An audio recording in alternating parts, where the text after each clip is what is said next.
I've been feeling so down, yeah. Can you tell me why? Can you tell me why? Sebelum mulai, JJ dulu gak sih biar gak garing-garing amat nih video. Hanya sensasi, perempuan banyak muda, anak banyak juga, jalan tutup mata, uang dan ringgit, anak agak heran lah, ente tutup mata. Oke gas aja ya. Nama asli Wali Songo dan strategi dakwah dan wilayah persebarannya. Pada abad ke-14 di wilayah Jawa dikenal sebagai penyebar agama Islam yang kondang dengan sebutan Wali Songo. 9 wali itu tinggal beberapa daerah penting di sekitar pantai utara Jawa. Strategi dakwah yang digunakan Wali Songo amat bervariasi, tergantung wilayah dan kondisi masyarakatnya. Sebagian besar dari para penyebar Islam ini beradaptasi dengan Loes agar penyampaian Islam diterima masyarakat. Penamaan Wali Songo sering kali dilekatkan dengan wilayah dakwahnya. Akibatnya sebagian besar masyarakat tidak mengenali nama asli dari masing-masing wali.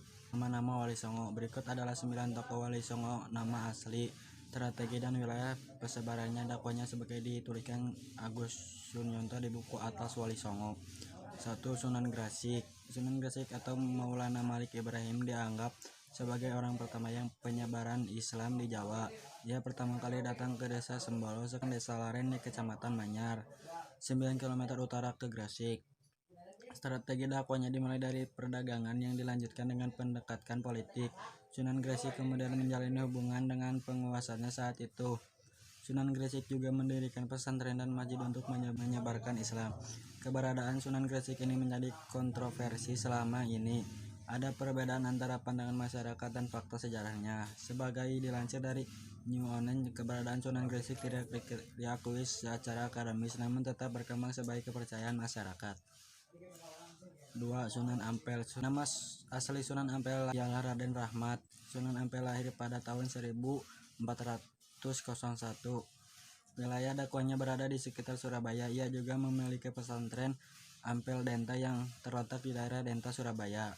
Strategi dakwahnya yang terkenal adalah dengan mendidik para dai atau juru dakwah. Kemudian ia menikahkan banyak guru dakwah dengan putri-putri penguasa bawahan Majapahit. 3. Sunan Kudus. Sunan Kudus bernama asli Jafar Siddiq. Ia lahir pada tahun 1400. Wilayah dakwahnya adalah di Kudus, Jawa Tengah. Sunan Kudus terkenal tegas dan menegakkan ajaran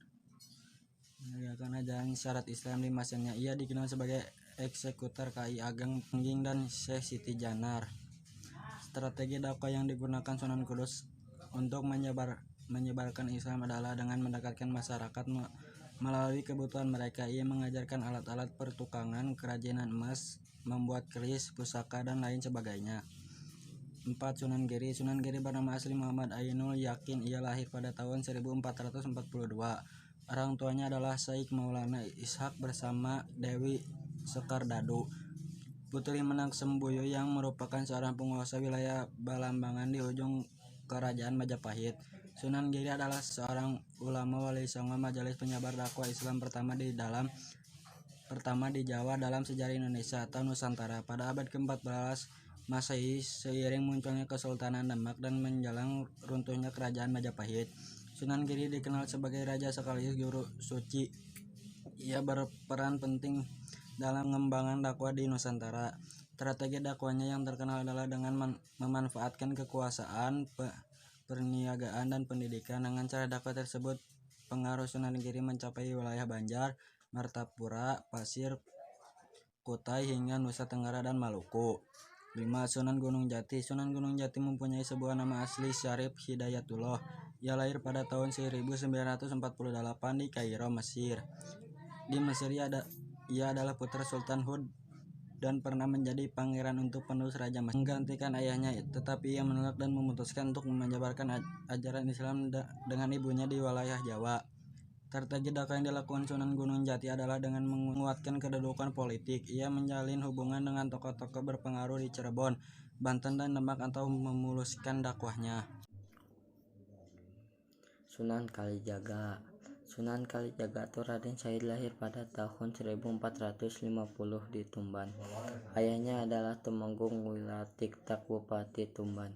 Sunan Kalijaga adalah salah satu ulama Wali Songo yang dikenal paling luas pengaruh dan cakupan dakwahnya di tanah Jawa. Sejarah hidup Sunan Kalijaga tidak semulus yang dibayangkan.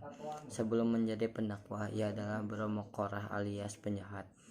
Riwayat kehidupan Sunan Kalijaga melintas batas era kerajaan di Jawa yang silih berganti, yang menyaksikan perubahan sejak masa akhir kerajaan Majapahit, lalu Kesultanan Demak, Kesultanan Pajang, hingga awal Kesultanan Mataram Islam.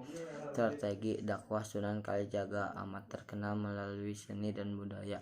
Ia piawai, mendalang, menciptakan bentuk-bentuk wayang dan lakon-lakon carangan. Dakwah Raden Said dimulai di Cirebon, di desa Kalijaga, untuk mengislamkan penduduk Indramayu dan Pamanukan. Karena basis dakwahnya di desa Kalijaga, Raden Said kemudian dikenal dengan julukan Sunan Kalijaga.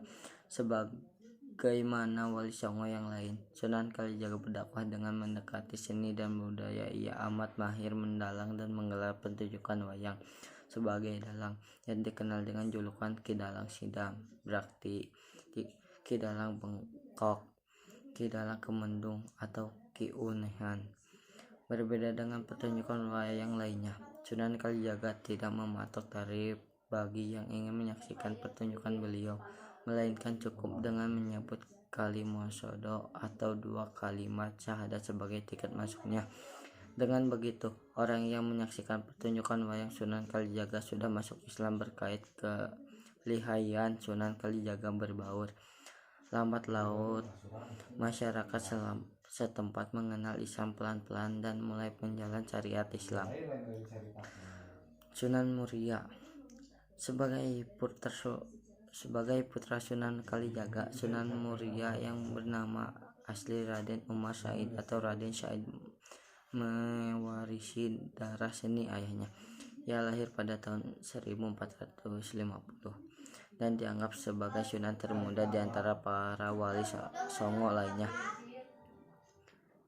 Dalam menyebarkan Islam, Sunan Muria melestarikan seni gamelan dan boneka sebagai sarana dakwah, yang menciptakan beberapa lagu dan tembang untuk mempraktikkan ajaran Islam.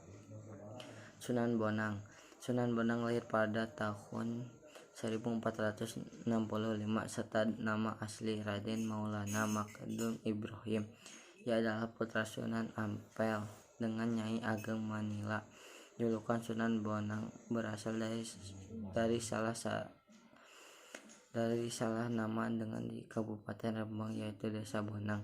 Sunan Bonang dikenal amat pandang dengan ilmu fikih, ushuluddin, tasyawuf, seni, santra, arsitektur, dan lain sebagainya. Wilayah dakwahnya adalah daerah Kediri. Di sana ia mengajarkan Islam melalui wayang, tembang, dan santra sufistik. Karya sastra terkenal yang digubah Sunan Bonang adalah Suluk Wujil. Sunan Derajat memiliki nama asli Raden Qasim atau Syarifuddin. Ia lahir pada tahun 1470 dan merupakan putra bungsu Sunan Ampel dengan Nyai Ageng Manila. Wilayah dakwahnya berada di Panciran, Lamongan. Strategi dakwahnya terkenal dengan pendidik akhlak kepada masyarakat.